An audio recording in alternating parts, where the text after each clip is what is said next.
Chapter exemptions under customs.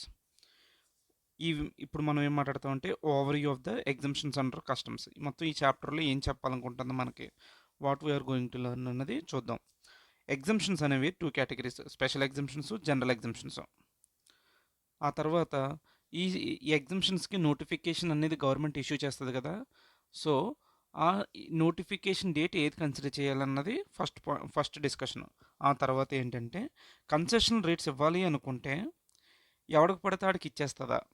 ఇప్పుడు ఇప్పుడు exemptions కింద మనకి ఏం చేస్తుంది, నా మార్కెట్లో 25% ట్యాక్స్ రేట్ ఉంటే, కస్టమ్ డ్యూటీ ఉంటే మనకి ఇంతకి 5%కి ఇస్తుంది. ఎందుకంటే నీకు కన్సెషనల్ రేట్ ఇస్తుంది కాబట్టి. సో వాళ్ళు ఏమేమి ప్రొసీజర్స్ ఫాలో అవ్వాలి, ఒక ఇంపోర్టర్ ఇంపోర్ట్ చేసుకునేటప్పుడు ఏం ప్రొసీజర్స్ ఫాలో అవ్వాలి. తర్వాత జాబ్ వర్కర్, ఒకవేళ నేను ప్రొడక్షన్ చేయడానికి ఆ ఎక్విప్మెంట్ కానీ ఆ మ్యానుఫ్యాక్చరింగ్ సెటప్ కానీ నా దగ్గర లేనప్పుడు ఒక జాబ్ వర్కర్కి ఇస్తా. ఆ జాబ్ వర్కర్ ఏం మెయింటైన్ చేయాలి, ఇంపోర్ట్ చేసుకున్న వ్యక్తి ఏం మెయింటైన్ చేయాలి, ఓకే, వాడు ఏ రికార్డ్స్ మెయింటైన్ చేయాలి, ఇవన్నీ ఉంటాయి. అలాగే క్యాపిటల్ గూడ్స్ ఇంపోర్ట్ చేసుకున్నప్పుడు ఇదేమంటాడు, క్యాపిటల్ గూడ్స్తో ఒక స్పెసిఫైడ్ ప్రొడక్షన్కి వాడతానని చెప్పి ఇంపోర్ట్ చేసుకుంటాం. కొన్ని రోజులు వాడవు స్పెసిఫైడ్ ప్రొడక్షన్, దాని తర్వాత నువ్వేం చేస్తున్నావు అంటే జనరల్ పర్పస్కి కూడా వాడేసుకుంటున్నావు. అప్పుడు దాన్ని ఎలా చేయాలి అని చెప్పి మాట్లాడతాం. ఆ తర్వాత కొన్ని కేసులెస్ ఉన్నాయి. మెయిన్ అయితే నేను 3 చూశాను. ఒకటేమో సర్టిఫికేట్ అప్లై చేసుకుంటాడు కానీ గవర్నమెంట్ అథారిటీస్ వాడికి విత్ ఇన్ ద టైం ఇవ్వడు. ఇప్పుడు ఆ సర్టిఫికేట్ లేదు వాడి దగ్గర. ఇంపోర్టర్ ఏమంటాడు, ఇంపోర్ట్ చేసుకున్నప్పుడు ఆ సర్టిఫికేట్ లేదు కాబట్టి కస్టమ్స్ ఆఫీసర్స్ ఏమంటున్నారు, నీ దగ్గర ఆ సర్టిఫికేట్ లేదు కాబట్టి నువ్వు ఎక్కువ పే చేయి అంటాడు. సో అటువంటి సీన్లో మనం అది ఏం జరుగుతుంది. ఆ తర్వాత ఏంటి, మనం ఆయిల్ వేరే కంట్రీలోంచి ఇంపోర్ట్ చేసుకుంటాం. ఆ ఆయిల్ అనేది ఏ పర్పస్ మీద ఇంపోర్ట్ చేసుకుంటాం అంటే ఎక్స్పోర్ట్స్ కోసం. కానీ మనోడు ఏం చేస్తాడంటే ఆ ఆయిల్ ద్వారా ప్రొడక్షన్ చేసిన ఆ పవర్ని ఇండియాలో ఇంకో చోటుకి అమ్ముకుంటాడు. సో అటువంటి కేసులో ఏంటి అన్నది ఇక్కడ మాట్లాడతాడు. ఆ తర్వాత ఏంటి, గూడ్స్ ఇప్పుడు 100 గూడ్స్ ఇంపోర్ట్ చేసుకున్నప్పుడు అందులో 10 గూడ్స్ డ్యామేజ్ అయిపోయాయి. మిగిలిన 90 గూడ్స్ అనేవి ఆ స్పెసిఫైడ్ పర్పస్ ఆఫ్ ప్రొడక్షన్లో యూజ్ చేస్తున్నాం. ఇప్పుడు 10 గూడ్స్ అనేవి అయిపోయాయి, డ్యామేజ్ అయిపోయాయి. ఈ 10 గూడ్స్ మీద నువ్వు కన్సెషన్ తీసుకొచ్చా అన్నది ఇంకొక కేసు లాస్. అలా 3 కైండ్స్ ఆఫ్ కేసు లాస్ ఉన్నాయి. దాని మీద క్వశ్చన్స్ ఉన్నాయి, సపరేట్గా చూద్దాం. ఆ తర్వాత ద మోస్ట్ ఇంపార్టెంట్ థింగ్ అనేది ఇది, pilferage, abatement, remission of duty, relinquishment of title of goods. దాని మొత్తం ఆ వీడియోలో నెక్స్ట్ కమింగ్ వీడియో దాంట్లో మాట్లాడదాం. నెక్స్ట్ ఏంటంటే దాని తర్వాత సెక్షన్ 20 ఏం చెప్తుందంటే రీఇంపోర్టేషన్ ఆఫ్ గూడ్స్. ఇది 2 నోటిఫికేషన్స్ కింద డివైడ్ అయింది. సెక్షన్ 45 2017 ఒకటి, సెక్షన్ 60 2018 ఒకటి. అందులో డిస్కస్ చేసుకోవచ్చు అక్కడికి వెళ్ళాక. నెక్స్ట్ డెర్లిక్, రెక్, జెట్సమ్, ఇవన్నీ కూడా ఆల్రెడీ ప్రీవియస్ క్లాస్లో డిస్కస్ చేసుకున్నాం కాబట్టి ఇది ఇక్కడ కవర్ చేయను. Okay. Next denaturing, mutilation of goods. ఇప్పుడు ఒక గూడు మనం ఇంపోర్ట్ చేసుకున్నప్పుడు దానికి మల్టిపుల్ యూజ్.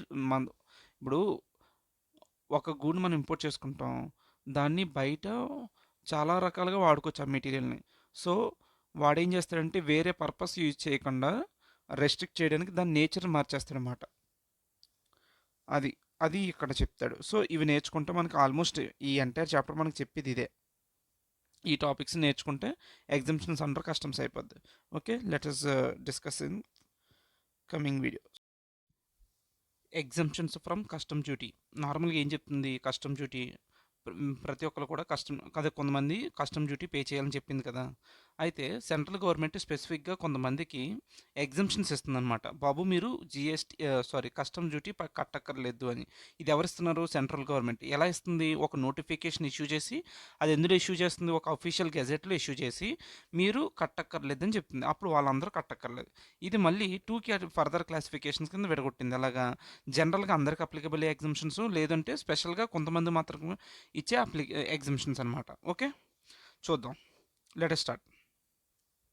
ఇక్కడ ఏం చెప్తున్నాడు, power to grant exemption from duty, central government by notification official gazette exempt goods from payment of customs duty. Either unconditional, conditions పెట్టచ్చు, లేదంటే అన్కండిషనల్గానే ఎగ్జంప్షన్ ఇచ్చేయచ్చు. అది ఎన్ని రకాలుగా ఇస్తుంది, ఒకటి జనరల్ ఎగ్జంప్షన్, ఇంకోటి స్పెషల్ ఎగ్జంప్షన్. ఫస్ట్ ఈ రెండు కూడా ఎందుకు ఇష్యూ చేస్తారంటే పబ్లిక్ ఇంట్రెస్ట్లోనే ఇష్యూ చేస్తారు, జనాల కోసం, అదే పబ్లిక్ కోసం ఇష్యూ చేస్తారు. Okay, let us first focus on general exemption. General exemption ఏం చెప్తుందంటే వీళ్ళు జనరల్గా అందరికీ ఇవ్వాలి కదా, లార్జ్ ఆడియన్స్కి ఇవ్వాలి కాబట్టి అఫీషియల్ గ్యాజెట్లో రిలీజ్ చేసేస్తారు. ఓకే. వీళ్ళు ఎయిదర్ కండిషన్స్ పెట్టొచ్చు, లేదంటే అన్‌కండిషనల్‌గానే ఇవ్వచ్చు. Exempt generally either absolutely or conditional exemption. Okay. Okay. Next conditional exemption. ఇప్పుడు ఈ కండిషన్ ఒకవేళ కండిషన్స్ ఏమైనా పెట్టారనుకోండి. ఓకే. ఎగ్జెంప్షన్ ఇచ్చేటప్పుడు కండిషన్స్ పెట్టారు. అది ఈ ఎగ్జెంప్షన్ ఎప్పటి వరకు వ్యాలిడ్ అంటే valid up to 31st day of March following immediately after 2 years from the date of such grant of variation in other than specified cases.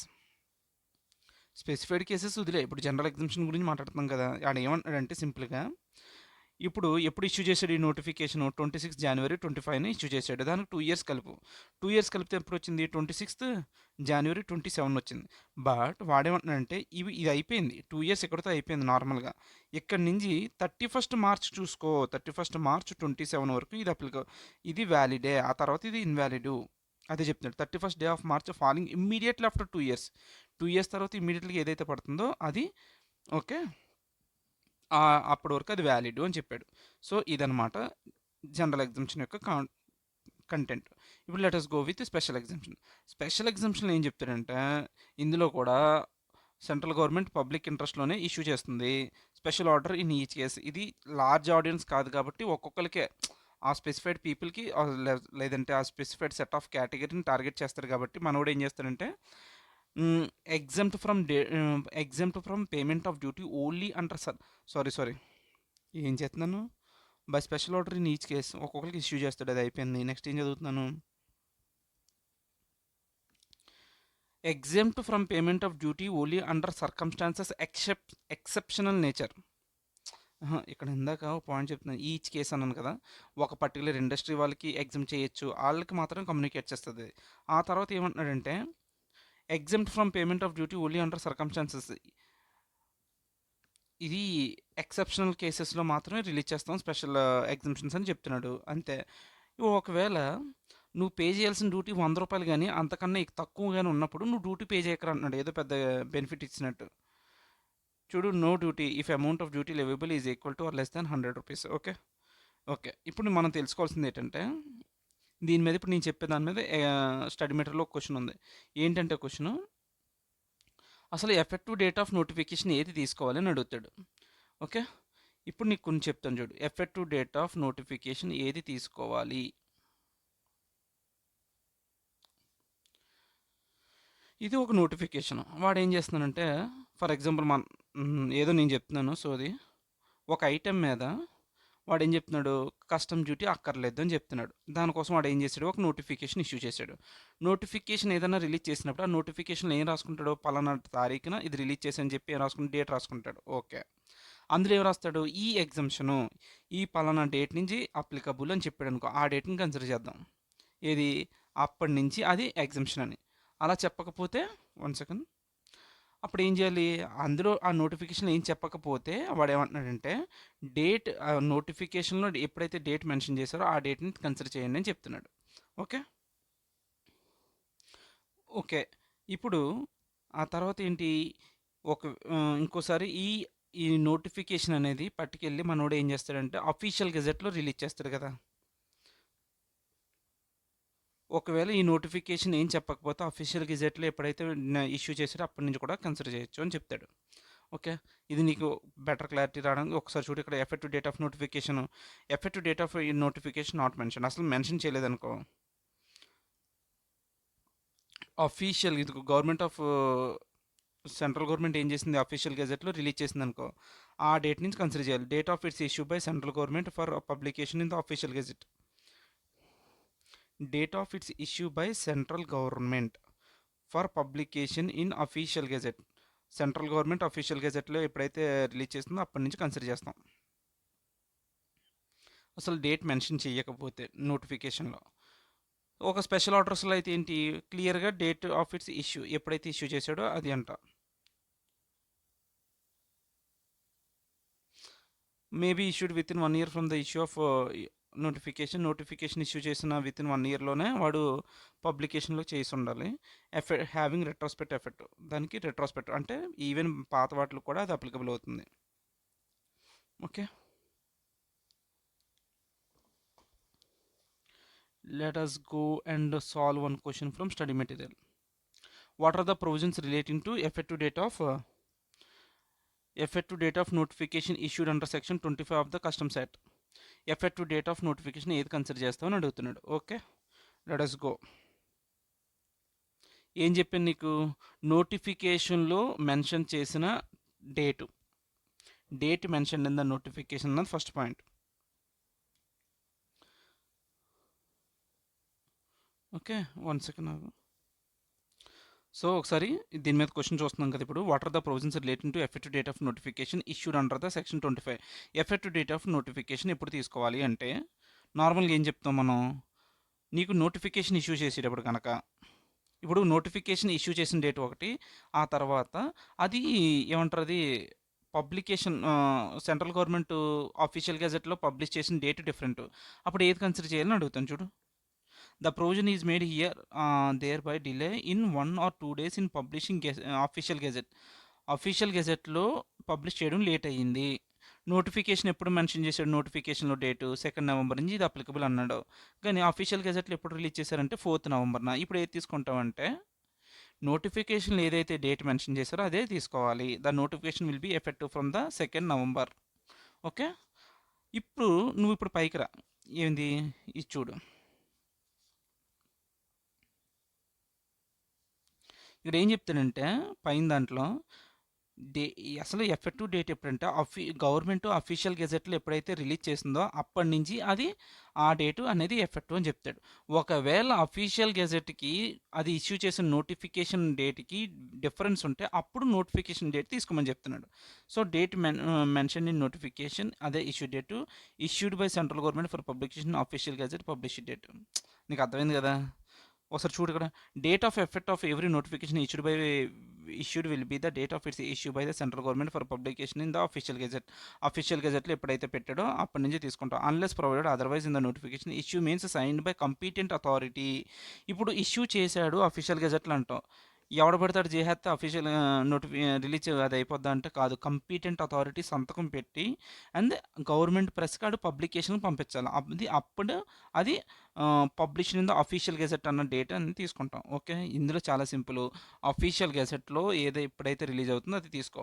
ఒకవేళ అఫీషియల్ గెజెట్లో రిలీజ్ అవ్వడం late అయ్యింది అంటే నోటిఫికేషన్ ఇష్యూడ్ డేట్ కన్సిడర్ చేస్తాం. సాగదీశాను బాగా ఇందులో. Okay, అయితే వాడు ఏం చెప్పాడు, ఇది ఎప్పటి వరకు వ్యాలిడ్ అంటే 31 March falling immediately after 2 years from the date of such grant of variation. Okay, ఇప్పుడు నేను ఇందాక మాట్లాడుకుందే మరి చెప్తున్నాడు. However, where any exemption is granted subject to any condition, such exemption shall unless otherwise specified or varied be valid up to. ఏమీ స్పెసిఫిక్గా చెప్పకపోతే నార్మల్గా ఏ exemption అయినా సరే 2 ఇయర్స్లో ఎక్స్పైర్ అయిపోతుంది. ఆ 2 ఇయర్స్ తర్వాత with in 31 March immediately following 31 మార్చ్కి అది ఎక్స్పైర్ అయిపోద్ది. అయితే ఈ 2 ఇయర్స్ వ్యాలిడిటీ పీరియడ్ కొన్ని వీటిల్లో ఉండదు. అంటే ఇక్కడ ఏదో చెప్తున్నా, hour limited period of validity shall not apply to any such exemption granted in relation to multilateral or bilateral trade అగ్రిమెంట్స్లో కానీ, యునైటెడ్ నేషన్స్ వాళ్ళతో మనం ఎంటర్ అవుతున్న ట్రీటీస్లో కానీ, అగ్రిమెంట్స్లో కానీ, కన్వెన్షన్స్లో కానీ, ఎవరితో యునైటెడ్ నేషన్స్తో కానీ, ఫారిన్ డిప్లొమాట్స్తో కానీ, ఇంటర్నేషనల్ ఆర్గనైజేషన్స్తో ఉన్నప్పుడు కూడా ఇది అప్లికబుల్ కాదు. ఏది అప్లికబుల్ కాదు? 2 ఇయర్స్లోనే అది వరకే అది ఎగ్జంప్షన్ అన్న పాయింట్ అప్లికబుల్ కాదు. Okay, privileges of constitutional authorities ఏంటి? ఇదేదో నాకు అర్థం కాలేదు. ప్రివిలేజెస్ ఆఫ్ కాన్స్టిట్యూషన్ అథారిటీస్ ఉంటాయి అంటే కాన్స్టిట్యూషన్ ఎవరికన్నా ఆ ప్రివిలేజ్ ఇస్తే వాళ్ళు స్కీమ్స్ అంటారు. ఎఫ్టీపీలో స్కీమ్స్. ఆ తర్వాత ఏంటి? ఫారిన్ ట్రేడ్ పాలసీలో central government schemes having validity more than 2 years. ఏదైనా central government schemes more than 2 years అవి వ్యాలిడ్ ఉన్నప్పుడు వాటికి కూడా ఇది అప్లికబుల్ కాదు. ఏది అప్లికబుల్ కాదు? విత్ ఇన్ 2 ఇయర్స్లో ల్యాప్స్ అయిపోద్ది అన్న పాయింట్ లేదు. ఇప్పుడు నువ్వు ఎక్స్పోర్ట్ చేసావయ్యా, దాని తర్వాత మళ్ళీ నువ్వు రీఇంపోర్ట్ చేసుకుంటున్నావు. అటువంటి వాటి మీద, టెంపరీ ఇంపోర్ట్స్ మీద, goods imported as gifts or personal baggage మీద కూడా ఇది అప్లికబుల్ కాదు. ఏది అప్లికబుల్ కాదు? విత్ ఇన్ 2 ఇయర్స్ ల్యాప్స్ అయిపోతున్నది అన్న పాయింట్ అప్లికబుల్ కాదు. అది కాకుండా ఇంకేదైనా సరే any duty of customs under levy of for the time being in force including integrated tax leviable under subsection 7 of the section 3 of the customs tariff act 1975 other than duty of customs duty leviable. ఏం చెప్పాడు నాకు ఏం ఒక్క మొక్క అర్థం కాలేదు. Any duty of customs under any law for the time being in force. Okay, other than duty of customs leviable under section 12. ఏదో కస్టమ్స్లో వేరే నాకైతే అర్థం కాలేదు ఈ point. Any duty of customs under any law for the time being in force. Any duty of customs under any law for the time being in force including integrated tax level. ఇప్పుడు నార్మల్గా customs duty స్పెసిఫిక్గా ఉన్నాయి కదా, అదే కాకుండా ఏదైనా సరే any duty of customs under any law, కస్టమ్స్లో ఏ లా కింద అయినా సరే other than duty of custom వదిలే సోది ఎందుకు గుర్తును చదువుకుంటాను.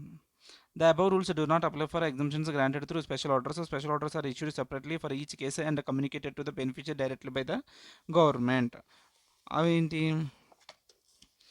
గవర్నమెంట్ నోటిఫికేషన్ ఇష్యూ చేయరు, స్పెషల్ ఎగ్జామ్షన్స్ అనేవి స్పెషల్గా వాళ్ళకి మాత్రమే కమ్యూనికేట్ చేశారు ఇది. And this and that will not be published in the official gazette. Okay, ఇది ఎవరికైతే ఆ స్పెసిఫిక్ పీపుల్ కమ్యూనికేట్ చేయాలనుకున్నా అది అఫీషియల్ గెజెట్లో రిలీజ్ చేయరు. బాగా సాగదీసే ఒక్క కాన్సెప్ట్ మీద 12 మినిట్స్.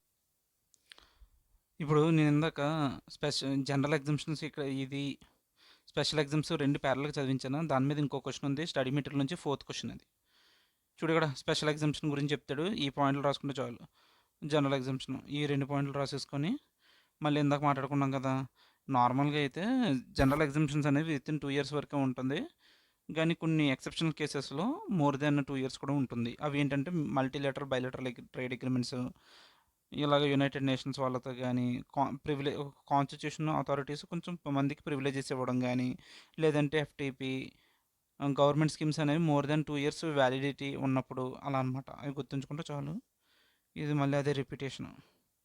క్వశ్చన్ నెంబర్ 4 ఇదే కాన్సెప్ట్ నుంచి అడిగాడు question. Okay, let's go to the next topic. ముందు మాట్లాడుకున్నప్పుడు ఏం మాట్లాడుకున్నాం, special exemptions sorry general exemptions special exemptions అని మాట్లాడవా, స్పెషల్ అండ్ జనరల్. ఓకే, అయితే వీడేమంటాడంటే స్పెషల్ అనేవి ఏంటి, ఓన్లీ ఒక సెట్ ఆఫ్ పీపుల్కి మాత్రమే వర్తించేవి, జనరల్ ఏంటి జనరల్ పబ్లిక్కి. ఓకే, ఇప్పుడు ఒక ఎగ్జాంపుల్ చెప్తాను చూడు. ఫర్ ఎగ్జాంపుల్ లెదర్ అనేది మనం ఏం చేసుకున్నాం, ఇంపోర్ట్ చేసుకున్నాం వేరే కంట్రీలోంచి. ఈ లెదర్ ఇంపోర్ట్ చేసుకున్నప్పుడు ఈ లెదర్ని కనుక నార్మల్గా ఏది మిలిటరీ వాళ్ళకి షూస్ కానీ మిలిటరీ వాళ్ళకి షూస్ తయారు చేస్తే ఈ లెదర్తో నీకెంత 5% రేటే అప్లికబుల్ అవుతుంది కస్టమ్ డ్యూటీ అన్నాడు. అలా కాదు, ఈ లెదర్ ఇంపోర్ట్ చేసుకుని నువ్వు మార్కెట్లో ఏమన్నా వేరే ఏ పర్పస్కి వాడుకున్నా నీకెంత, for example 25% custom duty pay చేయాలన్నాడు అనుకో. ఇప్పుడు మనం ఏం మాట్లాడాలి, ఇక్కడ మిలిటరీ వాళ్ళకి 5% ప్రొవైడ్ చేస్తే అది ఎగ్జామ్షన్ అన్నాం కదా, ఇప్పుడు దీన్ని ఏమంటానంటే స్పెషల్ ఎగ్జామ్షన్ అంటాను నేను. ఇప్పుడు నేను ఇంపోర్ట్ చేసుకున్నాను, నేను వెళ్ళి బాబు నాకు 5% మిలిటరీ వాళ్ళకి షూస్ తయారు చేస్తానంటే డైరెక్ట్ ఇచ్చేస్తాడా? ఒక సర్టన్ ప్రొసీజర్ ఉంటుంది కదా, నువ్వు అన్ని కన్విన్స్ చేయాలి కదా, అసలు ఆ ప్రాసెస్ ఏంటి అన్నదే ఇక్కడ మనం మాట్లాడతాం. ఓకే, అంటే నువ్వు ఏ రూల్స్ ఏమేమి చేస్తే గవర్నమెంట్ కన్విన్స్ అయ్యి నీకు ఆ 5% రేట్ అనేది అప్లికబుల్ చేస్తుంది, అది మన ఆబ్జెక్టివ్ మాట్లాడేది. Okay okay let's go. Custom import of goods at concessional rate of duty for specified end use. ఒక స్పెసిఫైడ్ ఎండ్ యూస్కి వాడినట్లయితే నీకేం చేస్తుందంటే కన్సెషనల్ రేట్ ఇస్తానంటుంది. అది ఎవరు చెప్పారు, రూల్ 2022. ఇప్పుడు మనం మాట్లాడేవన్నీ రూల్సే ఇవన్నీ. Okay, rules apply when exemption notification is applicable subject to. Rules ఎప్పుడు అప్లికబుల్ అవుతాయట, exemption notification is applicable subject to manufacturing కానీ, provision of output of commodity services or specified end use. ఒక స్పెసిఫైడ్ ఎండ్ యూజ్ కనుక నువ్వు manufacture చేసినా, లేదంటే output తయారు చేసిన సర్వీసెస్ చేసినా సరే అప్పుడు ఇస్తారు అని జనరల్గా మాట్లాడుతుంది. ఇది జస్ట్ ఒక స్టోరీలో వినాలంతే, జస్ట్ ఒక ప్రాసెస్ తెలుసుకుంటే క్వశ్చన్లు ఎక్కడున్నాయి నేను అక్కడ హైలైట్ చేస్తా. ఓకే, ఇప్పుడు మనం నార్మల్గా ప్రాసెస్ ఏంటంటే ఇంపోర్టర్ నేను ఏం చేశాను, లెదర్ అనేది ఇంపోర్ట్ చేసుకున్నా. ఆప్షన్ ఇది లైట్ అడ్జస్ట్. ఇప్పుడు నేను ఎవరిని ఇంపోర్టర్ని ఏం చేసుకుంటున్నాను, ఇంపోర్ట్ చేసుకుంటున్నాను. Importer provide information for goods to be imported. ఇప్పుడు నేను ఏదైతే గూడ్స్ ఇంపోర్ట్ చేసుకుందాం అనుకుంటున్నాను, నేనేం చేయాలి, ఇన్ఫర్మేషన్ ప్రొవైడ్ చేయాలి. ఎవరికి, కస్టమ్స్ డిపార్ట్మెంట్ వాళ్ళకి. అయితే కస్టమ్ పోర్టల్ ప్రొవైడ్, నువ్వు ఎప్పుడైతే ఇన్ఫర్మేషన్ ప్రొవైడ్ చేసావో కస్టమ్స్ ఆఫీస్కి, అప్పుడు నీకు ఏం చేస్తుంది, కస్టమ్ పోర్టల్ వాళ్ళకి ఒక పోర్టల్ ఉంది, వెబ్సైట్. ఆ వెబ్సైట్ అనేది మనకి ఏం చేస్తుందంటే ఐఐఎన్ అనేది ఇస్తుంది. ఐఐఎన్ అంటే ఏంటి అసలు, యూనిక్ ఐడెంటిఫికేషన్ నెంబర్. ఒక unique identification number for such claim. మనం ఏం చేసాం, సార్ నేను లెదర్ ఇంపోర్ట్ చేసుకుందాం అనుకుంటున్నాను, షూస్ తయారు చేయడానికి మిలిటరీ వాళ్ళకి అంటే, ఓకే, నువ్వు మిలిటరీ వాళ్ళ కోసం అడుగుతున్నావు కాబట్టి నీ క్లెయిమ్కి సెపరేట్గా ఒక ఐఐఎన్ నెంబర్ ఇస్తాను. అయితే ఇప్పుడు వాడి డౌట్ ఏంటంటే, ఇప్పుడు నేను వాడి దగ్గర క్లెయిమ్ చేసి నేను ఇంటికి వెళ్ళిపోయి నేను వేరే బిజినెస్ చేసుకోవచ్చు కదా, మిలిటరీ వాళ్ళకి షూస్ ప్రొవైడ్ చేయకుండా. అప్పుడు వాడికి ఏంటి గ్యారంటీ, నేను దీనికే వాడుకుంటాను, నమ్మకం లేదు కదా, నమ్మకం లేదు దొర అంటాడు మనల్ని. అంటే, సార్ అలా కాదు, ఓ పని చేద్దాం, నేను నేనేం చేస్తానంటే మీకు ఒక బాండ్ రాసిస్తాను, నేను మీకు ఒక సెక్యూరిటీ ఇస్తాను, సో దట్ ఇన్ కేస్ ఫ్యూచర్లో ఎప్పుడైనా సరే మీరు ఇచ్చిన ఈ కన్సెషన్ని నేను మీరు చెప్పిన పర్పస్కి కాకుండా వేరే పర్పస్కి వాడినట్లయితే, మీరు against my bond security you can collect. ఇప్పుడు వాటి మీద ఇప్పుడు ఎంత చెప్పావు, నువ్వు జనరల్ పర్పస్కి వాడుకుంటే 25% అన్నావు కదా, 25%కి ఎంతైతే మీరు ఎక్కువ క్లెయిమ్ చేస్తున్నారు కదా నా దగ్గర కస్టమ్ డ్యూటీ, అది మీరు against my bond or security you can collect అని చెప్పి మనం వాడికి ఒక సెక్యూరిటీ కింద మనం ఇది సబ్మిట్ చేస్తాం. ఏంటి, బాండు సెక్యూరిటీ అనేది సబ్మిట్ చేస్తాం. అప్పుడు ఇప్పుడు అది అయిపోయింది. ఇప్పుడు ఏం చేస్తాం, ఇవన్నీ కూడా ఏంటి, ఒక యునిక్ ఐడెంటిఫికేషన్ నెంబర్ని, బాండ్ డీటెయిల్స్ని, బిల్ ఆఫ్ ఎంట్రీని, ఇవన్నీ కూడా ఏం చేస్తాం, కస్టమ్స్ ఆఫీసర్కి ఇస్తాం. ఇప్పుడు నేను హోమ్ కన్జప్షన్కి నేను లెదర్ని ఇంపోర్ట్ చేసుకున్నాను, డియర్ కస్టమ్స్ ఆఫీసర్, ఇదిగోండి మీకు కావాల్సిన ఇన్ఫర్మేషన్ అంతా ఇస్తున్నా. సో ఇప్పుడు ఇవన్నీ ఇచ్చాను కాబట్టి నాకు కన్సెషన్ రేట్కి నాకు కస్టమ్ డ్యూటీ లెవీ చేయండి. ఎంత లెవీ చేయాలి, ఇప్పుడు 5% లెవీ చేయండి అని చెప్పి చెప్తాడు అనమాట. ఓకే, అప్పుడు మనకి కన్సెషన్ అనేది ఇస్తాడు. అయితే ఇక్కడ ఒక క్వశ్చన్, ఇక్కడ చూడు నువ్వేమన్నావు స్టార్టింగ్ ఇనిషియల్లో, ఇంపోర్టర్ ప్రొవైడ్ ఇన్ఫర్మేషన్ అన్నాడు, information of goods to be imported. దానికి సెపరేట్ పాయింట్ ఉంది మళ్ళీ. ఇంపోర్టర్ ఏం చేయాలి, నార్మల్గా ఏమేమి ఇంపోర్ట్ చేసుకుంటున్నాడో ఇన్ఫర్మేషన్ ఇవ్వాలని చెప్పాడు కదా, అది ఏమి ఇన్ఫర్మేషన్ ఇవ్వాలంటే వాడికి, చూడు ఇక్కడ separate point, information to be provided on portal. IAN number కోసం నువ్వు అప్లై చేసుకునేప్పుడు నువ్వు ఏ ఇన్ఫర్మేషన్ ఇవ్వాలి, అసలు నా పేరు, మా ఇంటి address, sorry name, address of the importer నేనే కదా ఇక్కడ, ఓకే ఇంపోర్టర్. ఒకవేళ ఒకవేళ ఇది నేను ఇది నేను ప్రాసెస్ చేయలేను, ఈ లెదర్ని కట్ చేయడం కానీ, లెదర్ని డిజైన్డ్ షేప్లో తీసుకురావడం కానీ, అది సెపరేట్ మెషినరీతో చేయాలి. సో అది వేరే జాబ్ వర్కర్ చేస్తాడు ఆ పని, అప్పుడు ఆ జాబ్ వర్కర్ డీటెయిల్స్ కూడా ఇవ్వాలి, ఎవడు చేస్తాడు. గూడ్స్ ప్రొడ్యూస్డ్, ఈ లెదర్ తీసుకొని నేను ఏ గూడ్స్ని ప్రొడ్యూస్ చేస్తాను, and process undertaking, A process నేను చేస్తాను. ఓకే, లెదర్తో గూడ్స్ ఏం ప్రొడ్యూస్ చేస్తున్నాను, అసలు ఏ ప్రాసెస్, అసలు ఆ ప్రాసెస్ ఎలా ఉంటుంది అది క్లియర్గా మెన్షన్ చేయి. Nature and description of goods used, ఈ ఇప్పుడేంటి, ఫైనల్ గూడ్స్ షూస్ తయారు చేస్తాను కదా, ఆ షూస్ ఏ నేచరు దాని డిస్క్రిప్షన్ రాయి. ప్రిమైస్ డీటెయిల్స్, నీ అడ్రస్ ఎక్కడ ఉంది, పోర్ట్ ఆఫ్ ఇంపోర్ట్, ఏ పోర్ట్లో నువ్వు ఇంపోర్ట్ చేసుకుందాం అనుకుంటున్నావు, అవుట్పుట్ ఏమొస్తుంది, సర్వీస్ ఏం తీసుకుంటావు, స్పెసిఫైడ్ ఎండ్ యూజ్, అసలు ఏ పర్పస్ కోసం నువ్వు స్పెసిఫైడ్ ఎండ్ యూజ్ అంటే ఏంటి, మిలిటరీ వాళ్ళకి ఇద్దాం అనుకుంటున్నావు కదా, అది నీ స్పెసిఫైడ్ ఎండ్ యూజ్, ఇదని చెప్పి క్లియర్గా వాడికి చెప్పాలి. ఓకే, చెప్పిన తర్వాత ఇవన్నీ కూడా నువ్వేం చేయాలి, కస్టమ్స్ పోర్టల్ అప్లోడ్ చేసుకుంటే అప్పుడు నీకు ఐఏఎన్ నెంబర్ వస్తుంది. ఓకే, ఇంపోర్టర్ ఆ తర్వాత ఇదంతా అయిపోయిన తర్వాత నీకేమి ఇచ్చాడు, కన్సెషనల్ రేట్కి నీకు అమ్మాడు. అమ్మిన తర్వాత వాడేమంటాడు, బాబు నువ్వు నాకు ఏదైతే ఇన్ఫర్మేషన్ ఇచ్చావో అదంతా నువ్వు మెయింటైన్ చేయాలి, రికార్డ్స్ మెయింటైన్ చేయాలి, నేను ఎప్పుడన్నా వచ్చి చెక్ చేసుకుంటాను, అదే చెప్తున్నాడు కదా. ఇంపోర్టర్ మెయింటైన్ రికార్డ్స్ మెయింటైన్ చేయాలి. ఆ రికార్డ్స్ ఎలా ఉంటాయంట, importers to maintain the following records. ఆ రికార్డ్స్ ఏంటంటే, క్వాంటిటీ ఎంత ఇంపోర్ట్ చేసుకున్నావు, వాల్యూ ఎంత, వాల్యూ ఆఫ్ గూడ్స్ ఇంపోర్ట్ చేసుకున్నది ఎంత, రిసీవ్ చేసుకున్నది ఎంత, కన్జ్యూమ్ చేసుకున్నది ఎంత, జాబ్ వర్కర్ పంపించింది ఎంత. ఫర్ ఎగ్జాంపుల్ నేనేం చేశాను, 100 లెదర్ బ్యాగ్స్ 100 క్వాంటిటీ తీసుకున్నాను లెదర్ అనుకో, అందులో నాకు డ్యామేజ్ ఫోన్ నాకు ఎంత రిసీవ్ చేసుకున్నాను పోర్ట్‌లో 95 రిసీవ్ చేసుకున్నా. అందులో నేను ఎంత కన్జ్యూమ్ చేశాను నేను ప్రొడక్షన్‌కి 80 కన్జ్యూమ్ చేశా. మిగిలిన 15 ఎవరికి పంపించాను? జాబ్ వర్కర్ పంపించాను. ఇదా క్లియర్‌గా మొత్తం అంతా మెయింటైన్ చేయాలి record. Provide when asked by assistant commissioner or deputy commissioner. వీళ్ళు ఎప్పుడన్నా అడిగితే పెద్దవాళ్ళు బాబు ఇదిగోండి మీకు రికార్డ్స్ అన్ని ప్రొవైడ్ చేస్తుందని చెప్పి ప్రొవైడ్ చేయాలి. ఆ తర్వాత నువ్వేం చేయాలి ఇవి మంత్లీ స్టేట్మెంట్స్ కూడా ఫైల్ చేయాలి. ఎప్పుడు 10th of next month 10th కల్లా నువ్వు ఇవన్నీ ఇన్ఫర్మేషన్ ఫైల్ చేయాలి. ఓకేనా? సో ఇక్కడ ఏమైంది మనం ఇంపోర్టర్ మెయింటైన్ రికార్డ్స్ ఏం చేస్తారో చూసాం. ఆ తర్వాత file monthly statement by 10th of next month చెప్పాం. ఒకవేళ నువ్వు ఫెయిల్ అయితే నువ్వు ఫైల్ చేయకపోతే రికవరీ త్రూ రివోకింగ్ బాండ్ నువ్వు నాకు మన దగ్గర ఏం పెట్టావు బాండ్ పెట్టావు. ఆ బాండ్ నేను ఏం చేస్తాను రివోక్ చేసుకుంటాను. Okay so that is the statement. ఇక్కడ వరకు మనకు అయిపోయింది. ఇక్కడ వరకు నువ్వు ఒక ప్రొసీజర్ నేర్చుకున్నావు అసలు ఏం చేస్తాడు ఆ ప్రాసెస్ ఏంటి జస్ట్ ఒక స్టోరీలో వింటే సరిపోద్ది. ఇప్పుడు మనం ఏం చేస్తామంటే జాబ్ వర్కర్ దీని మీద ఒక క్వశ్చన్ ఉంది జాగ్రత్తగా విను. ఇప్పుడు నేను ఏం చేశాను కొన్ని గూడ్స్ జాబ్ వర్కర్ పంపించాను కదా ఎందుకు దాన్ని మ్యానుఫ్యాక్చరింగ్ చేయడం కానీ ప్రాసెసింగ్ చేయడానికి నా దగ్గర ఎక్విప్మెంట్స్ లేక నేను వేరే వాడికి పంపించాను.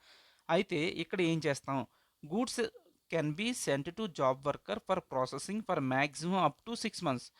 6 months తర్వాత మళ్ళీ మన ఆడి దగ్గర నుంచి నీకు రావాలి. రాకపోతే యు ఆర్ ద కల్ప్రిట్. ఇక్కడ ఏదో ఫిషీగా జరుగుతుందని చెప్పి మన మీద డౌట్ పడతాడు కస్టమ్స్ ఆఫీసర్స్. ఓకే అప్పుడు ఈ జాబ్ వర్కర్ ఏం చేయాలి వీడు కూడా ప్రాపర్ రికార్డ్స్ మెయింటైన్ చేయాలి. Maintained by importer or job worker maintain చేస్తే జాబ్ వర్కరు లేదంటే ఇంపోర్టర్ అయితే importer. Goods shall be sent ఏం చెప్తున్నాడు goods shall be sent under invoice and e-way bill. ఆడికి ఎలా పడితే అలా పంపించకూడదు. ఆడికంటూ ఒక ఇన్వాయిస్ ఇవ్వు ఆడికంటూ ఒక ఈవే బిల్ ఇవ్వు. ఓకేనా? ఓకే ఎవరికి జాబ్ వర్కర్ పంపించేటప్పుడు ఒక ఇన్వాయిస్ ఈవే బిల్లో పంపించాలి. మావోడే కదండి ఏం అక్కర్లేదంటే కుదరదు. ఇన్వాయిస్ ఇవ్వు ఈవే బిల్ ఇచ్చి వాడికి జాబ్ వర్కర్ పంపించు. జాబ్ వర్కర్ నీకు విత్ ఇన్ ఎంత టైంలో నీకు రిటర్న్ ఇచ్చేయాలి 6 monthsలో రిటర్న్ ఇచ్చేయాలి. ఓకే అది నెక్స్ట్ జాబ్ వర్కర్ షాల్ ఏం చెప్తున్నాడు ఇప్పుడు జాబ్ వర్కర్ మెయింటైన్ చేయాల్సింది ఏంటి maintain account of receipt of goods process undertaken and waste generated. నువ్వేం చెప్పావు వాడికి 15 ఇచ్చావు 15 క్వాంటిటీ ఇచ్చిన తర్వాత వాడు ఏం ప్రాసెస్ ఎంత చేశాడు 15 వాటి మీద ప్రాసెస్ చేస్తే అందులో ఒక 5 వేస్ట్ అయిపోయాయి. క్లియర్గా వేస్ట్ ఎంత జనరేట్ చేసావు ప్రొడక్షన్ ఎంత వెళ్ళింది ప్రాసెస్ ఏం జరిగింది క్లియర్గా మెన్షన్ చేయి. ఆ తర్వాత provide such details before jurisdictional customs officer when required. Customs officer ఎప్పుడు వచ్చి అడిగితే అప్పుడు వాడికి ఇచ్చే.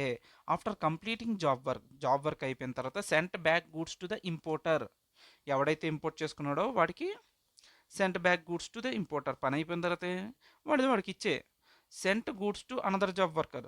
లేదు ఇది ఒక సైకిల్ ఆఫ్ ఈవెంట్స్ అనుకో. ఫర్ ఎగ్జాంపుల్ ఎలాగా ప్రాసెస్ 1 అనేది ఒక జాబ్ వర్కర్ చేస్తాడు అనుకో ప్రాసెస్ 2 అనేది ఇంకో జాబ్ వర్కర్ చేస్తాడు. అప్పుడు నీ పని అయిపోయిన తర్వాత ఇంకో జాబ్ వర్కర్ కన్నా ఇచ్చేయాలి లేదంటే ఇంపోర్టర్ ఎవడైతే ఇంపోర్ట్ చేసుకున్నాడో వాడికన్నా ఇచ్చేయాలి. Okay violation of condition for exemption ఇది పక్కన పెట్టు. సరే చదివేద్దాం ఇక్కడ చదివితే కొంచెం బ్రేక్ తీసుకొచ్చి ఇక్కడతో. బ్రేక్ అంటే దాని నుంచి క్వశ్చన్కి వెళ్దాం. Violation of condition for exemption goods imported or defective or not utilized as per conditions can be re-exported can be cleared for home conception. ఏం చెప్తున్నాడు ఒరే నువ్వు ఒక కండిషన్ నువ్వేం చెప్పావు మిలిటరీ వాళ్ళకి షూస్ తయారు చేస్తానని చెప్పి నువ్వు లెదర్ ఇంపోర్ట్ చేసుకున్నావు కానీ నువ్వు ఆ పర్పస్కి వాడలే నువ్వు వేరే పర్పస్కి వాడుతున్నావు. అప్పుడు ఏమంటారంటే బాబు నువ్వు violating your terms and conditions. So నువ్వేం చేస్తావంటే ఏదైతే ఇంపోర్ట్ చేసుకున్నావు ఇవన్నీ ఎక్స్పోర్ట్ చేసే ఏ కంట్రీకి నుంచి తెచ్చుకుంటే ఆ కంట్రీకి ఎక్స్పోర్ట్ చేసే. వద్దు ఇది ఇండియాలో ఉండకూడదు.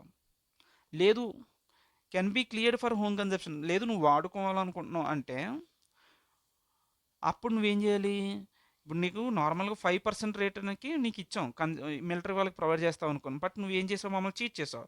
సో నువ్వేం చేయాలి 25% కస్టమ్ డ్యూటీ పే చేయని చెప్పి పేమెంట్ ఆఫ్ డ్యూటీ కలెక్ట్ చేసుకోవాలి. ఓకేనా? సో జాబ్ వర్కర్ మీద మనం ఏం నేర్చుకున్నాం జాబ్ వర్కర్ ఏం చెప్తున్నాడంటే ఇంపోర్టర్ ఎవడన్నా జాబ్ వర్కర్కి ఇస్తే విత్ ఇన్ 6 monthsలో వాడు దగ్గర కలెక్ట్ చేసుకోవాలి. వాడికి ఇచ్చేటప్పుడు ఎలా పడితే వాళ్ళు అలా ఇవ్వకూడదు. ఒక ఇన్వాయిస్ జనరేట్ చేయి అండ్ ఈవే బిల్ ద్వారా ఇవ్వు. ఆ ఇంపోర్టర్ అన్ని కూడా ఏం చేయాలి, ప్రాపర్ రికార్డ్స్ మెయింటైన్ చేయాలి. అసలు ఆడు ఎంత రిసీవ్ చేసుకున్నాడు, ఎంత ప్రాసెస్ చేశాడు, ఎంత వేస్ట్ జనరేట్ చేశాడు అన్నది ఉండాలి. కస్టమ్ జ్యూరిస్డిక్షనల్ కస్టమ్స్ ఆఫీసర్ వచ్చి అడిగినప్పుడు వాడు డాక్యుమెంట్ డీటెయిల్స్ అన్నీ ప్రొవైడ్ చేయగలగాలి. ఒకవేళ ఆఫ్టర్ కంప్లీటింగ్ జాబ్ వర్క్ పని అయిపోయిన తర్వాత ఇంపోర్టర్ కన్నా ఇచ్చేయాలి, లేదంటే నెక్స్ట్ జాబ్ వర్కర్ కన్నా ఇచ్చేయాలి. ఒకవేళ వైలేట్ చేస్తే ఇలాగా కాకుండా ఇంపోర్ట్ చేసుకుని నువ్వు defective or not utilized as per the conditions అయితే నువ్వు ఎక్స్పోర్ట్ చేసే, లేదు అంటే మాకు ఎక్సెస్ కస్టమ్ డ్యూటీ పే చెయ్యి. ఓకే, ఇప్పుడు ఏదైతే నేర్చుకున్నాం జాబ్ వర్కర్ కాన్సెప్ట్ మీద, అది దాని రిలేటెడ్ క్వశ్చన్ ఎప్పుడు అడిగాడు, ఆర్టీపీ నవంబర్ 2022లో క్వశ్చన్ అడిగాడు. అది చూద్దాం. ఏంటంటే క్వశ్చన్, బీసీజీ అనేవాళ్ళు ఇంపోర్ట్ చేసుకున్నారట ఎక్కడి నుంచి, జపాన్ నుంచి. వాళ్ళు బెనిఫిట్ తీసుకుందాం అనుకుంటున్నారు. ఒక నోటిఫికేషన్ రీసెంట్గా గవర్నమెంట్ ఒక నోటిఫికేషన్ ఇచ్చింది. ఏమని, exemption notification with record to set goods, ఒక సర్టెన్ గూడ్స్ మీద ఇచ్చిందంట. However it does not have a manufacturing facility at all. కానీ దాన్ని తయారు చేసే మ్యానుఫ్యాక్చరింగ్ ఫెసిలిటీ వీడి దగ్గర లేదు. ఇంపోర్ట్ చేసుకోగలిగాడు కానీ వీడి దాన్ని తయారు చేసే మ్యానుఫ్యాక్చరింగ్ ఫెసిలిటీ వీడికి లేదు. కాబట్టి ఒక జాబ్ వర్కర్కి పంపిద్దాం అనుకున్నాడు. అయితే వీళ్ళ అకౌంటెంట్ తెలియకుండా ఏమంటున్నాడు, దిక్ దిక్మాలిన సలహాలు ఇస్తున్నాడు. ఏమని ఇస్తున్నాడు వీడు, బాబు ఇలాగ ఏదైతే ఇంపోర్ట్ చేసుకున్నావో అలా ఏ జాబ్ వర్కర్కి పంపించకూడదు అని చెప్తున్నాడు. BCG limited not permitted. Customs act ఏం చెప్తుందంటే, వీడి పాయింట్ ఆఫ్ వ్యూలో, అకౌంటెంట్ పాయింట్ ఆఫ్ వ్యూలో కస్టమ్స్ యాక్ట్ మనకు ఆ అధికారం ఇవ్వలేదు. ఈజ్ నాట్ కస్టమ్స్ రూల్స్ ఏం చెప్తుందంటే, is not BCG limited is not permitted to send such goods for job work. Okay తింగరోడా, you are required to advise BCG limited on the set issue. అటు ఇప్పుడు మన దగ్గరికి వచ్చాడు, బాబు ఉత్తేజు నీ సలహా ఇవ్వు దీని మీద. అంటే నేను చెప్తాను కదా నీకు, కంగారు ఎందుకు అంటే, నార్మల్గా నువ్వు కస్టమ్స్ యాక్ట్ చదువుకోలేదు. కస్టమ్స్ యాక్ట్ ఏం చెప్పింది, మిస్టర్ అకౌంటెంట్, ఎవడైనా ఇంపోర్ట్ చేసుకున్నప్పుడు జాబ్ వర్క్ పంపించుకోవచ్చు. కాకపోతే నువ్వు విత్ ఇన్ 6 monthsలో నువ్వు వాడి దగ్గర నుంచి రిటర్న్ తీసేసుకోవాలి. అండ్ అదే చెప్తాను ఇప్పుడు, ఇంపోర్టర్ ఎవడైతే ఉన్నాడో వాడు క్లియర్గా ఇప్పుడు చూడు, నీట్గా చెప్తాను. ఇప్పుడు ఏంది, మనం ఏం చదువుకున్నాం దానికి లింక్ చేసుకుని మాట్లాడదాం. వీడి థియరీ పక్కన పెట్టే. ఇప్పుడు మామూలుగా ఇంపోర్టర్ ఏం చెప్పాలి, ఇంపోర్టర్ ఎవడైతే ఉన్నాడో ఎప్పుడైతే ఇంపోర్ట్ చేసుకున్నాడో వాడు ప్రాపర్ రికార్డ్స్ మెయింటైన్ చేయాలి. ఎంత రిసీవ్ చేసుకున్నావు, ఎంత ప్రాసెస్ చేసావు, ఎంత జాబ్ వర్కర్ పంపించావు క్లియర్గా మెయింటైన్ చేయాలి బుక్స్లో.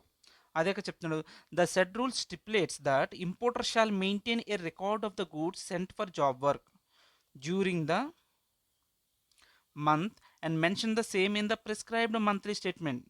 ప్రాపర్గా రికార్డ్స్ మెయింటైన్ చేసి every month next month 10th కల్లా నువ్వేం చేయాలి, మంత్లీ స్టేట్మెంట్స్ ఫైల్ చేయాలి కదా, అలా చేసుకో అని చెప్తున్నాడు.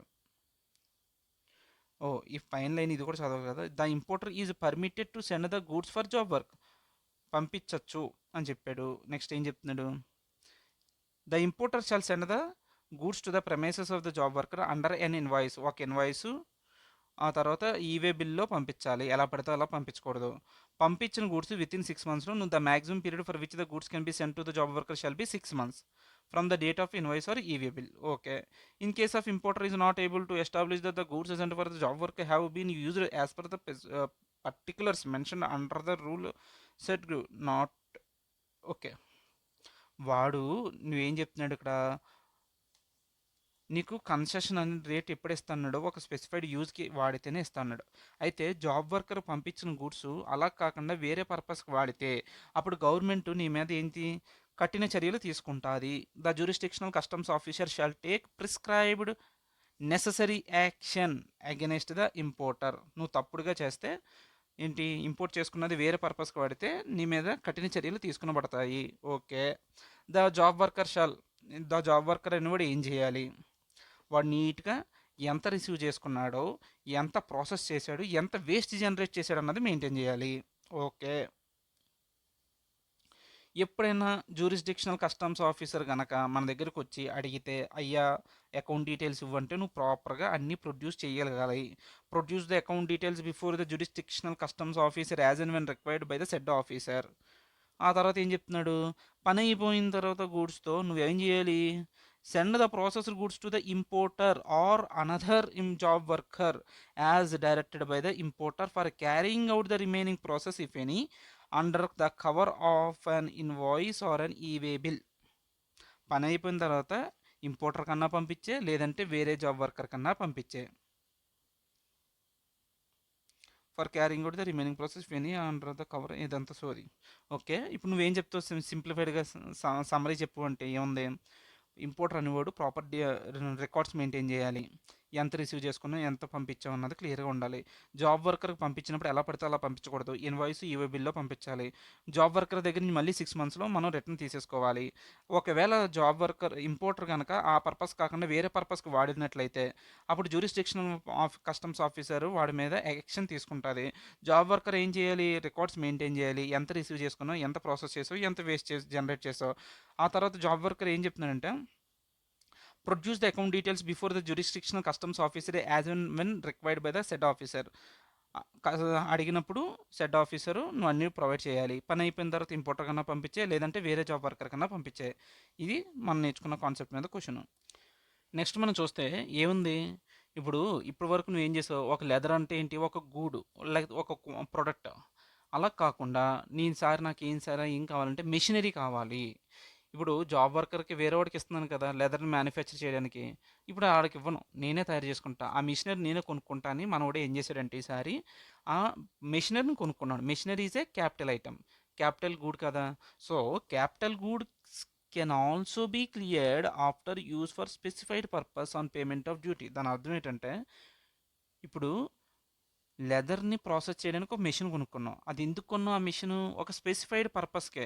ఎందుకంటే మిలిటరీ వాళ్ళకి బూట్స్ తయారు చేయడం అన్నది మెయిన్ పర్పస్.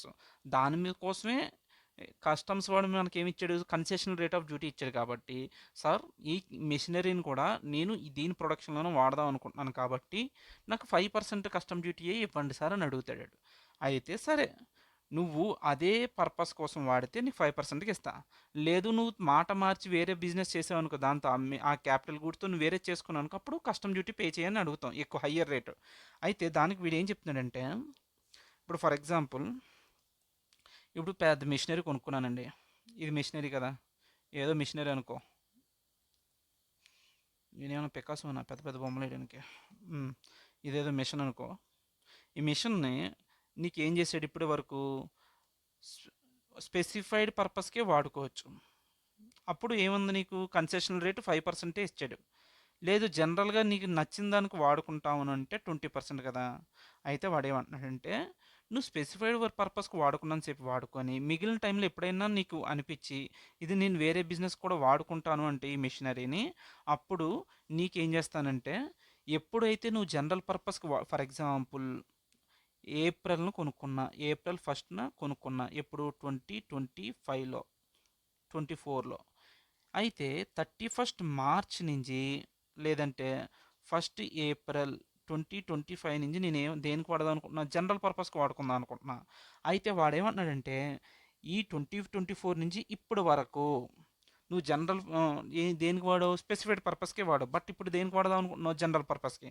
అయితే ఇప్పుడు వరకు నువ్వు వాడినప్పుడు ఏమవుతుంది? డిప్రిషియేట్ అవుతుంది కదా అసెట్.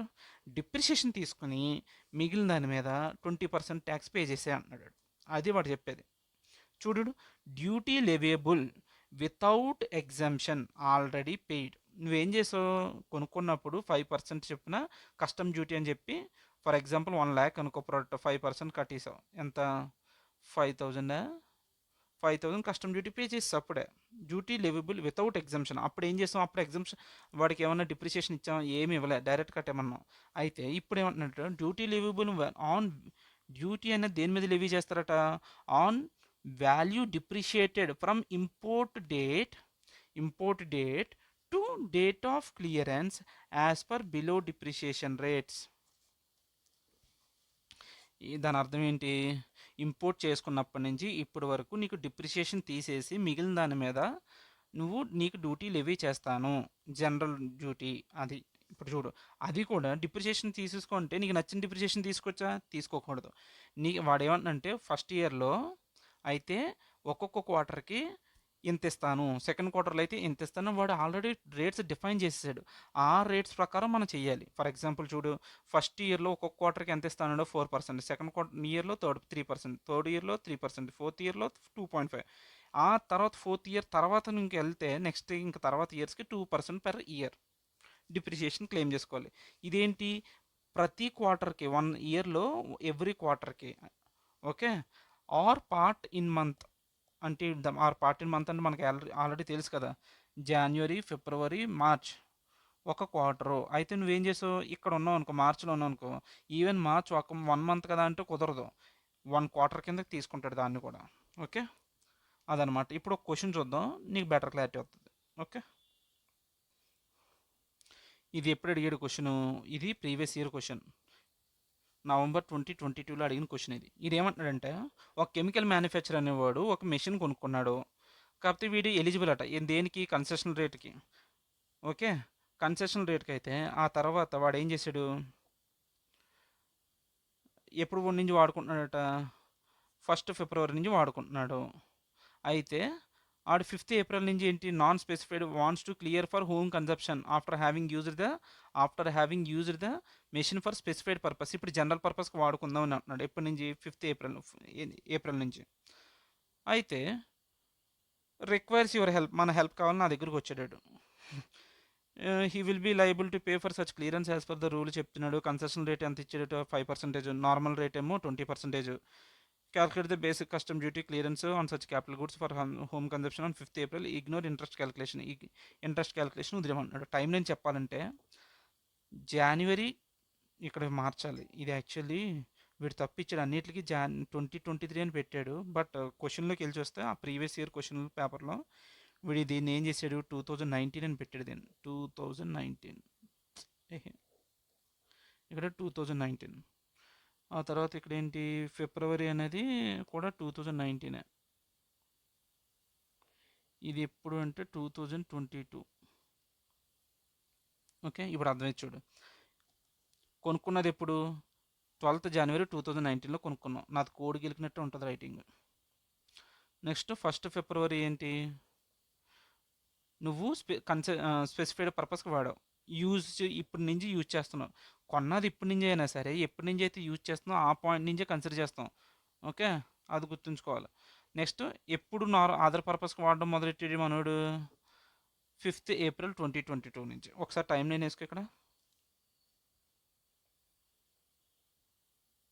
చూడు, 2019, 20, 21, 22. 2019లో ఎప్పటి నుంచి మొదలెట్టావు నువ్వు, 2019లో యూజ్ చేయడం 2019 ఫిబ్రవరి నుంచి మొదలెట్టావు. నేను డల్లర్ని కాబట్టి ఇలా కూడా రాసుకుంటాను నేను. మొత్తం ఇయర్ 1 క్వార్టర్, జనవరి, ఫిబ్రవరి, మార్చి 1 క్వార్టర్, ఏప్రిల్ నుంచి June 1 quarter, July, September 1 quarter, October to December 1 quarter. అయితే ఇప్పుడు ఎక్కడ ఉన్నావు నువ్వు, ఫిబ్రవరిలో ఉన్నావు కాబట్టి ఫిబ్రవరి టు మార్చ్ అయినా సరే ఒక సెట్ అయిపోయింది.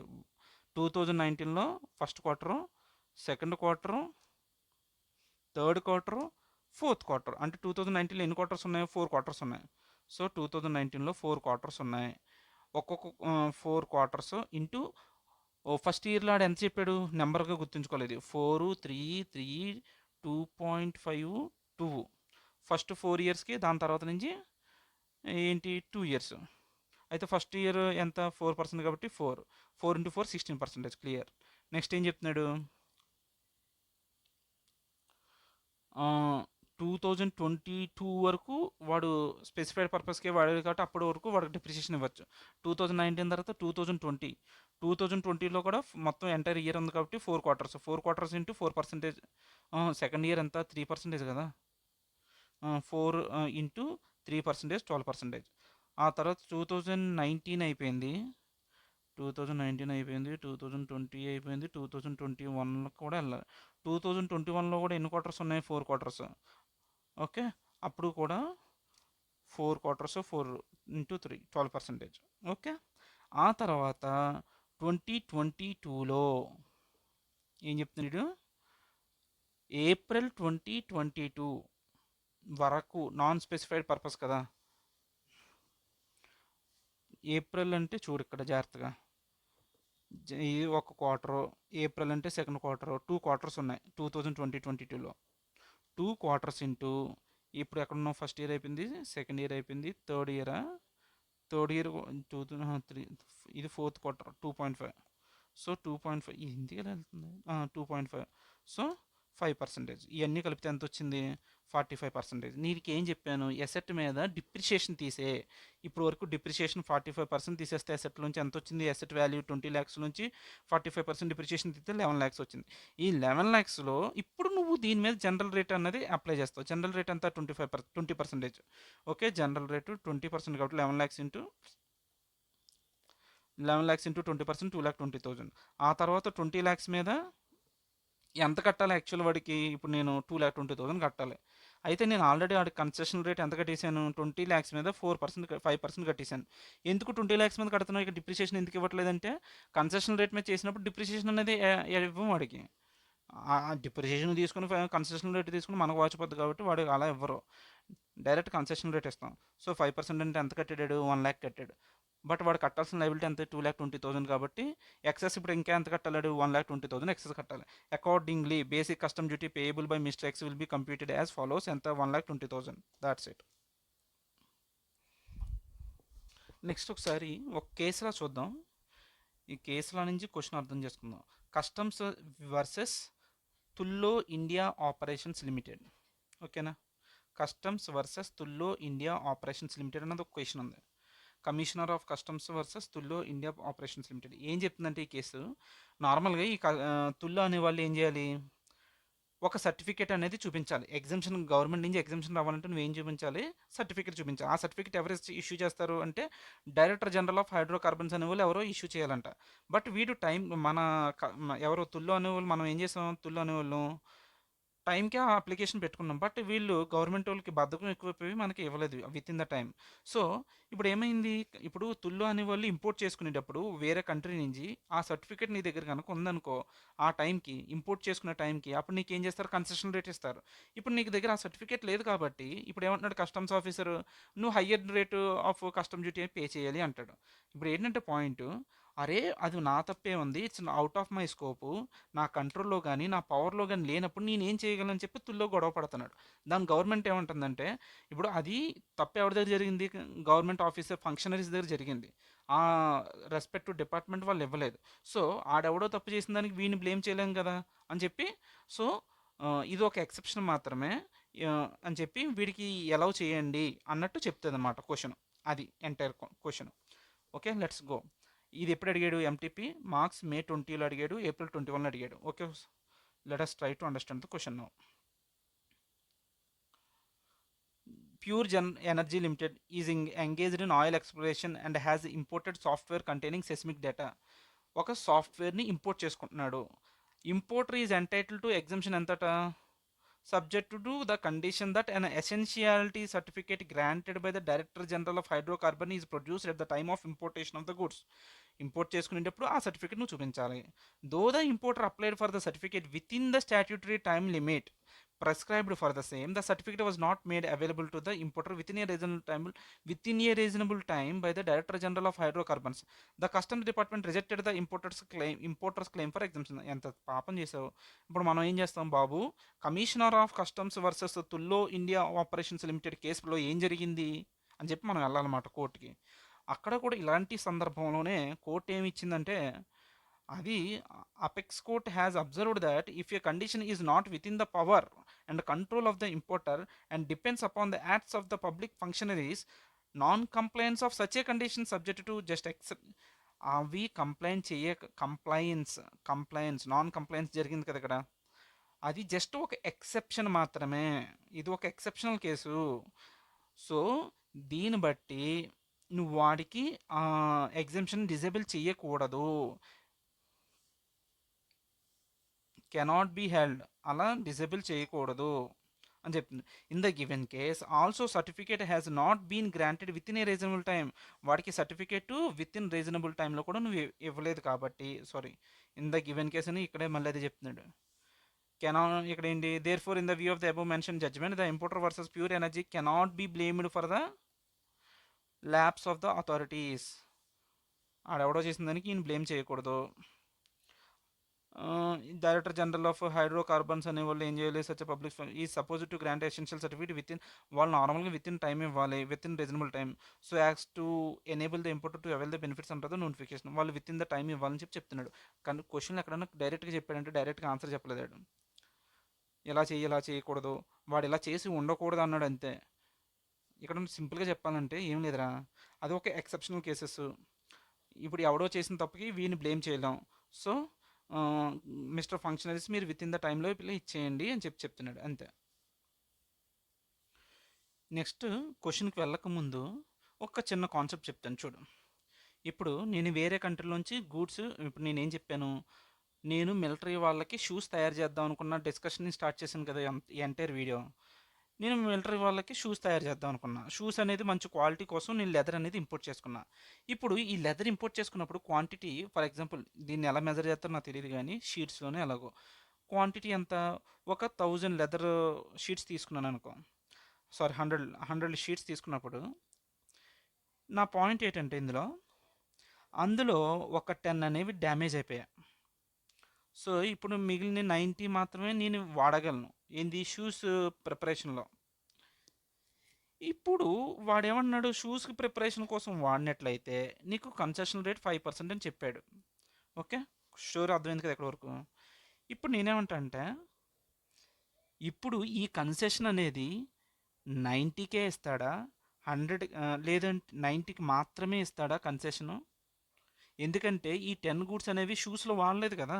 ఆడేం చెప్పాడు నీకు కేసు, షూస్లో వాడినట్లయితే నీకు కన్సెషన్ 5% అన్నాడు. షూస్లో వాడేవి అది వేస్ట్ అయిపోయింది నీకు. అది ఎందుకు ట్రాన్సిట్లో ఏమీ డ్యామేజ్ అయిపోయింది ఆ 10 క్వాంటిటీ. ఇప్పుడు ఈ 10 క్వాంటిటీ మీద నువ్వు డిస్కౌంట్ తీసుకోగలవా లేదా అన్నది నా క్వశ్చన్. అయితే వాడేమంటున్నాడంటే, దీని మీద ఒక కేసులా ఉంది. ఓకే, ఇది ఈ 10 అనేది దేనికోసం తీసుకున్నావు, మొత్తం ఈ 100 దేనికోసం తీసుకున్నావు, షూస్ ప్రిపరేషన్ కోసమే కదా. అందులో నీ టైం బాగోక అది 10 అనేది డ్యామేజ్ అయిపోయింది. బట్ ఈ 10 దాని యూజ్ దేని purpose, intended to use in the షూసే కదా. ఇక్కడ వాడేమంటున్నాడు, నువ్వు ఇంటెండెడ్ టు, వాడు ఏ పర్పస్ కోసం ఇంపోర్ట్ చేసుకున్నాడు అన్న మైండ్ సెట్లో ఆలోచించు, వాడి ఇంటెన్షన్ అబ్జర్వ్ చేసుకో నువ్వు. సో వాడి ఇంటెన్షన్ ఏంటి, దాన్ని కూడా షూస్లో తయారు చే యూజ్ చేద్దామని వచ్చాడు కాబట్టి, సో వాడి ఇంటెన్షన్ జెన్యూన్ ఇంటెన్షన్ కాబట్టి వాడు కూడా కన్సెషన్ రేట్ మీద ఆ 10 కూడా కన్సెషన్ రేట్ అప్లై చేయని చెప్తున్నాడు. ఓకే, ఇది ఎక్కడ ఈ కేసు డిస్కషన్ వచ్చిందంటే BPL display devices limited versus Ghaziabad. Okay, ఒకసారి చూడు ఇక్కడ చూడు. ఇప్పుడు క్వశ్చన్ చదువుతాను. ఈ క్వశ్చన్ ఎప్పుడు అడిగాడు చూడు, ఎన్నిసార్లు అడిగాడు ఈ క్వశ్చన్ని. ఎప్పుడు అడిగాడు, ఎంటీపీ మార్చ్ 2018లో వచ్చింది, ఆగస్ట్ 18లో వచ్చింది, అక్టోబర్లో వచ్చింది, 21లో వచ్చింది, 21లో వచ్చింది, మార్చు, అక్టోబర్, ఏప్రిల్, 2019. ఇది ఎంటీపీలోనే వచ్చింది, ప్రీవియస్ ఇయర్ క్వశ్చన్ పేపర్లో రాలేదనుకుంటా. Okay, let's see. ఒక ఇంపోర్టర్ అనేవాడు, an importer imported certain inputs for manufacture of final product. A small portion of the imported inputs were damaged in transit and could not be used in the manufacture of the final product. Damage అయిపోయింది, final ప్రోడక్ట్లో వాడలేకపోతున్నాడు. అయితే ఒక exemption notification ఏం చెప్తుందట, providing custom duty exemption in respect of specified raw materials imported into India for use in the manufacture of specified goods. ఒక raw material తెచ్చుకొని ఒక స్పెసిఫైడ్ గూడ్స్లో నువ్వు వాడినట్లయితే నీకు ఏం చెప్తుంది, ఒక నోటిఫికేషన్ ఎగ్జంప్షన్ ఇచ్చింది, కన్సెషన్ రేట్ అనేది ఉంది, which was applicable to the imports made by the importer in the present case. In the present కేసులో ది ప్రజెంట్ కేసులో దానికి అప్లికబుల్ అవుతుందని చెప్తున్నాడు అంతే. Briefly examine with the help of the decided కేసులో whether the importer could claim the benefit of the aforesaid notification in respect of the entire lot of the imported inputs including those that were damaged in the transit. ఇప్పుడు point ఏంటంటే, బాబు నువ్వు బ్రీఫ్గా examine చేసి importer could claim the benefit of the aforesaid notification. Importer could claim the benefit of the aforesaid notification in respect of the entire lot of the imported units including those that were damaged in the transit. ఇప్పుడు వాడి question ఏంటి, ఇప్పుడు for example మనం చెప్పుకున్న ఎగ్జాంపుల్లో entire 100 మీద తీసుకోవచ్చా వాడు ఎగ్జామ్షను, including these damaged అని అడుగుతున్నాడు. సో మనం ఏం చెప్తాం, తీసుకోవచ్చు, ఒక కేసులో చెప్పాలి. ఇది సిమిలర్ టు దిస్ కేస్ అని చెప్పాలి. బీపీఎల్ డిస్ప్లే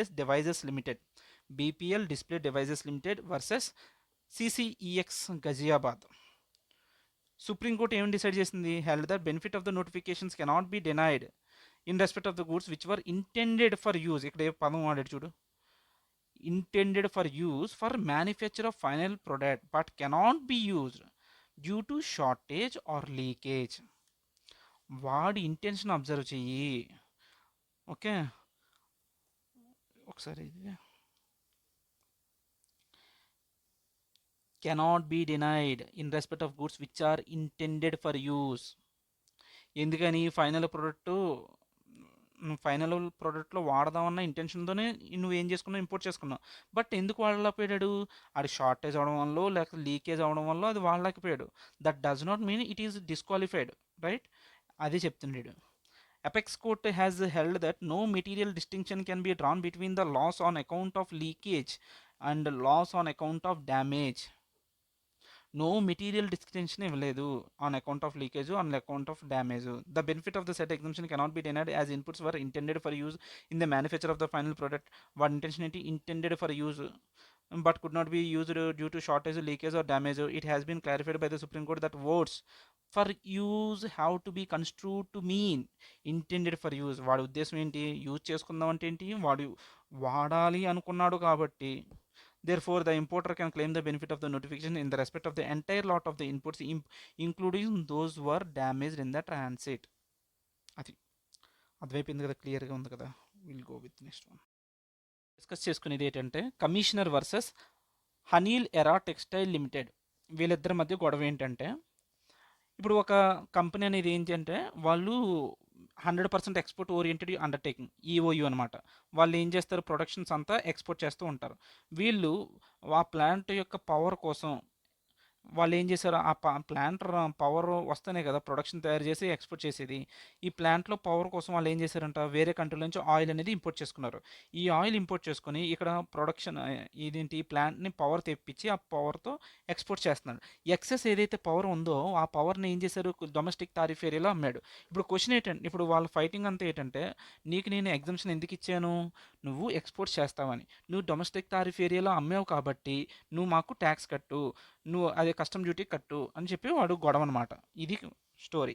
అయితే వీడేమంటాడంటే సుప్రీంకోర్టు, నువ్వు ఆ ఎగ్జామ్షన్ ఇచ్చేటప్పుడు స్పెసిఫిక్గా వాడికి చెప్పాలి, నువ్వు రిస్ట్రిక్ట్ చేయాలి. ఏమైనా రిస్ట్రిక్షన్ క్లాజ్ పెడితే నీకు నేను ఇచ్చే పవర్ ఓన్లీ ఎక్స్పోర్ట్కి మాత్రమే వాడాలి, లోకల్ ఎక్కడ వాడకూడదన్న రిస్ట్రిక్షన్ ఉంటే అప్పుడు నువ్వు చెప్పే డిస్కషన్ వ్యాలిడ్ అవుద్ది. అటువంటి రిస్ట్రిక్షన్ లేనప్పుడు ఆడ ఎక్సెసే కదా అమ్ముతున్నాడు, సో ఇట్ ఈజ్ ఓకే అని చెప్పి సుప్రీంకోర్టు చెప్పింది. ఓకే, అది summary of the question. Let's go and solve the question. ఇక్కడ ఏం చెప్తుందంటే question, measures AB 100% export or oriented undertaking imported DG sets అనేది అండ్ ఫర్నెన్స్ ఆయిల్. నాకైతే ఆయిల్ అర్థమైంది. ఆయిల్ని ఇంపోర్ట్ చేసుకుంది. ఇది ఏంటంటే ఇది డ్యూటీ ఫ్రీ. ఇంపోర్ట్స్ అనేది duty free for setting up ఎందుకు? క్యాప్టివ్ పవర్ ప్లాంట్ క్రియేట్ చేసి for its power requirements for export production. Export చేయడానికి వాళ్ళకి ఏంటి పవర్ రిక్వైర్మెంట్స్ కోసం చేసుకున్న సెటప్ అనమాట.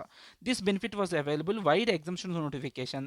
They used the power so generated for export production but also sold ఇది important, but sold surplus power in domestic tariff area. Excess పవర్ని ఏం చేసాడు? డొమెస్టిక్ టారిఫ్ ఏరియాలో అమ్మాడు. ఇప్పుడు కస్టమ్స్ డిపార్ట్మెంట్ వచ్చి ఏం గొడవ పెడుతున్నాడు?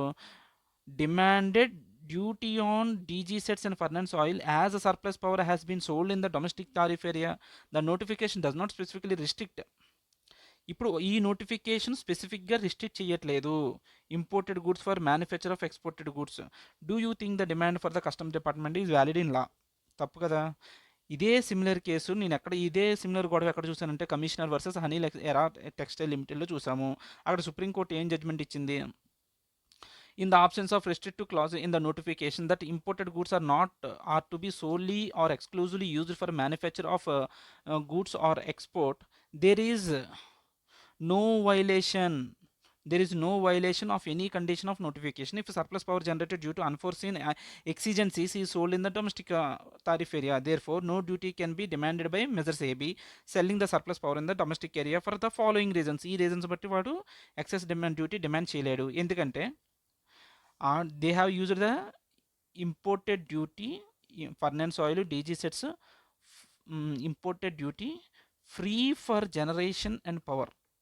సారీ ఎలా చదువుతుంది దీన్ని? They have used the DG sets and furnace oil imported duty free. ఇదేంటంట డ్యూటీ ఫ్రీ అది.